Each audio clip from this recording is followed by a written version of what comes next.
पानी पाइप मिस्त्री भाव में केन्द्रापड़ा जिलार युवक मानकर दक्षता रही सारा देश में सुनाम अर्जन कर विदेश में ख्याति रही देश में काम करुवा पानी पाइप मिस्त्री मानक मध्यरु प्राय 70 भाग मिस्त्री केन्द्रापड़ा जिलार होइतबा बेले प्रधानमंत्री नरेंद्र मोदी केन्द्रापड़ा जिलार पानी पाइप मिस्त्री मानक विभिन्न समय प्रशंसा कर आसिछन्ते जहाँ जिलार युवक मानक उत्साहित करिछि। चलंतु उलटाइबा खबर डायरी परवर्ती पृष्ठा।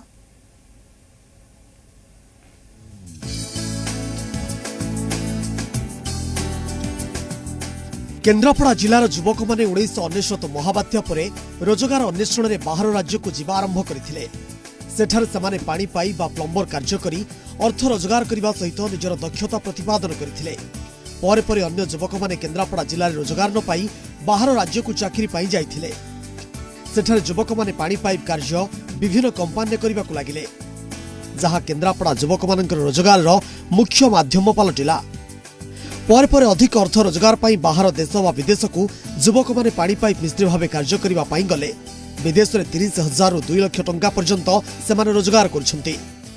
केन्द्रापड़ा जिले में दिन को दिन वृद्धि पाउची पानी पाइप कारीगर संख्या। प्रतिटी घरु जड़े 2 जन लेखाएं कारीगर देश विदेश में काम करुथिबारु ए अंचलर सृष्टि हेछि स्वतंत्र परिचय।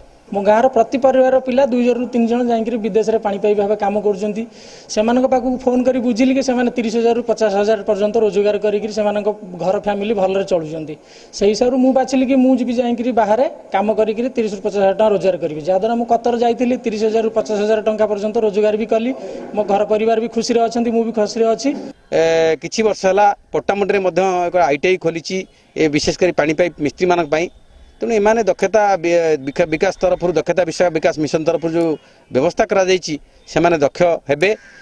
वर्तमान जो प्रकार टेक्निकल जुग आसिलानी पारंपरिक व्यवस्था को छाड़ी टेक्निकल युक्त हेले सेमाने मध्य आहुरी अधिक रोजगारक्षम हेबे। अधिक ज्ञानकौशल संपर्क में युवपीढ़ी माने जणाइबा पाई मुख्यमंत्री नवीन पट्टनायक 2006 मसीह Pattamundai Chahapada state institute of plumbing technology स्थापना करथिले। इंस्टीट्यूट 6टी ट्रेड थिबा बेले प्लम्बिंग रे 96टी सीट रही। अत्याधुनिक ज्ञानकौशल पाई उन्नत मानर लैब मध्य रही, जहाँ द्वारा छात्र माने उन्नत मानर कार्य शिखि पारिबे।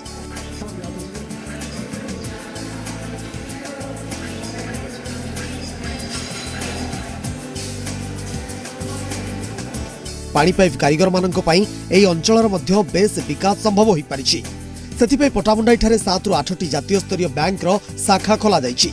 केन्द्रापड़ा जिलार केवल पटामुंडाई ही सर्वाधिक प्लम्बर थिबा बेले आली एवं राजनगर और जिलार अन्य ब्लॉक रो पानी पाइप मिस्त्री संख्या अधिक। आम केन्द्रापड़ा डिस्ट्रिक्ट रे साधारण भाव में कहवा गले प्लम्बिंग रे बहुत युवक देश तथा देश बाहर से माने चाकरी करछन्ती। मुझे आईटीआई करने द्वारा मुझे प्लम्बिंग विषय जानी। आजिकल समाज रे पानी पाइप रो बहुत चाहिदा अच्छी बहुत परिमाण रे मेडिकल तथा बड़ बड़ इंडस्ट्रियल एरिया एवं शॉपिंग मॉल एथरे सबू पानी पाइप काम करा जाउची। एही काम द्वारा मु निजे मध्य गोटे भल भाव में प्लम्बिंग काम करी पेट पोषी पारिबी। आमर जो इंस्टीट्यूट होइछि सेथरे आमर प्लम्बर ट्रेड्स अछि 4टा यूनिट अछि एवं आमे तांको लेटेस्ट टेक्नोलॉजी जहाँ आमर गवर्नमेंट ऑफ इंडिया रो सिलेबस अछि लेटेस्ट टेक्नोलॉजी जहाँ अछि लेटेस्ट इक्विपमेंट जहाँ अछि से सब को बेस करी तांको ट्रेनिंग दउछु, जहाँ फल कि सेमाने प्रत्येक जिनिस को भल भाव जानुंट मेजरमेंट कौन करा जानुंट आजिकल जो टेक्नोलॉजी आजिकल जो बाहर आप मॉडर्न इक्विपमेंट तांको केमती हैंडल करा भी जानुंट।